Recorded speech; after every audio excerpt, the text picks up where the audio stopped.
changeons de mentalité. Changeons de mentalité et changeons nos vies. Aujourd'hui, on va parler de quelque chose de très capital. C'est la ligne directrice. C'est elle qui installe la ligne directrice de nos vies. C'est le principe qui fait qu'on vive, qu'on agisse, qu'on parle comme on parle. Aujourd'hui, on va parler de nos croyances ou notre foi ou encore nos convictions, nos croyances.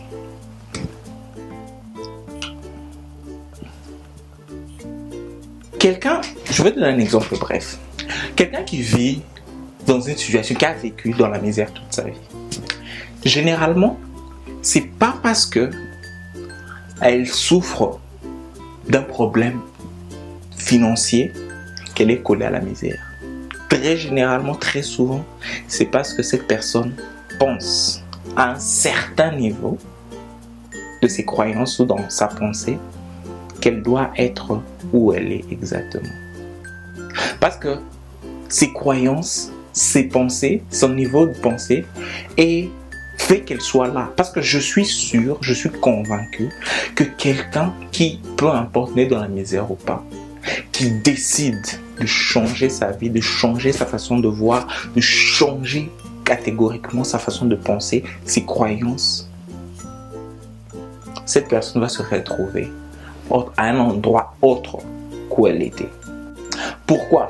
Parce que dès qu'une personne réalise que ça, c'est pas où je dois être et se met à agir et à se battre en conséquence, cette personne-là va nécessairement changer d'endroit. Parce que le moment est venu où elle a réalisé qu'elle mérite mieux, elle mérite autre chose. Si elle se bat par rapport à ça, ça va changer. Nos croyances font que on réagisse d'une certaine manière. Par exemple, les personnes qui pensent que à chaque fois qu'on prie, qu'on demande pardon, tout s'efface, ont tendance à agir, même si elles commettent une erreur, redemander pardon, recommettre l'autre erreur, demander pardon, commettre l'autre erreur et demander pardon. Mais d'autres personnes qui pensent par exemple que le karma existe, seront un peu plus réticents quand il faut commettre une erreur. Parce qu'ils vont simplement se dire que si je commets cette erreur, à un certain niveau, ça peut retomber sur moi. Parce qu'évidemment, le karma n'a pas besoin de GPS pour nous retrouver. Donc, notre façon de penser, nos croyances, notre foi, joue une très grande partie dans qui on est. Que penses-tu être? C'est quoi ta façon de voir? Ta façon de voir, c'est que tu es né pour juste travailler, tu es né pour vivre chez tes parents, tu es né pourquoi? C'est une question que tu dois te poser. Tu dois te poser la question de savoir, tu es là pourquoi? C'est quoi tes croyances? Une fois que tu sais que tu es fixé sur tes croyances, ça sera plus facile de changer, plus facile d'avancer. Et généralement, c'est mieux d'écrire même ça sur papier. Comme ça, tu as une idée d'où est-ce que tu en es avec ta vie, avec tes croyances, avec ta foi. Une fois encore, parlons de croyances, parlons de foi. Une foi sans action ne sert à rien. Parce que même quand c'est des croyances positives qui peuvent te aider à aller de l'avant, quand elles ne sont pas appliquées comme elles devraient être appliquées, on ne pourra jamais en tirer les bénéfices ou tout ce qui est positif, tout ce qui est intéressant dans cette foi-là, dans ce concept-là. On doit apprendre à changer, à voir et à cultiver des croyances positives. Ne pense pas que moi je suis limité, je suis trop vieux pour faire ceci, je suis trop vieux pour faire cela. Non, on peut faire tout ce qu'on veut faire.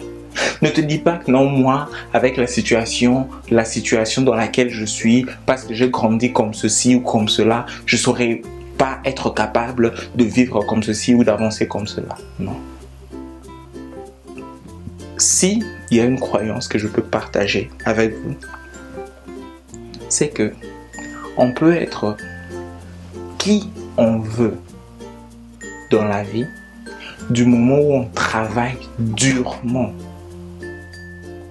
pour ce qu'on veut, et du moment où ce qu'on veut est positif, nous aide à nous améliorer et profite à ceux qui nous entourent positivement. Quand je dis positivement, ça va avec moralement.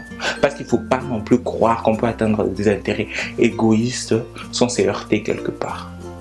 Donc ça, c'est la croyance, c'est une croyance principale que j'ai, que j'aimerais partager avec vous. On peut atteindre n'importe quel objectif, on peut être n'importe qui, on peut faire n'importe quoi. Tant que c'est positif, tant que c'est moralement correct, ça va avec notre conscience, tant que ça aide les autres, ça nous aide nous-mêmes, on aura assez de force, qu'on est vraiment décidé, déterminé, on aura assez de force pour atteindre ça. Donc à partir d'aujourd'hui, moi j'aimerais que vous arrêtiez de penser ou d'avoir des croyances qui vous limitent, des croyances qui vous aveuglent, des croyances qui vous bloquent. On doit changer de mentalité. Le temps, c'est maintenant. Changeons nos croyances, changeons nos idées, toutes ces idées qui sont bloquées dans nos têtes, qui disent non, par exemple, le pays, on ne pourra pas le changer, le pays ne s'améliorera pas, dans telle famille, les gens ne changent pas, les gens ne peuvent pas aller. Non, ce sont des croyances fausses qu'on doit apprendre à changer. Essaye de voir dans ta vie quelles sont ces croyances qui te bloquent, qui ne t'aident pas à avancer, et brise ces chaînes-là, brise ces façons-là de penser, mets-toi à construire des croyances positives, mets-toi à construire des croyances élevées, instructives qui t'aident à avancer. C'est seulement comme ça qu'on peut aller de l'avant, en commençant par notre façon de penser, en pensant bien, en pensant pur, en pensant élevé, en pensant intéressant. Changeons de mentalité afin de changer nos vies.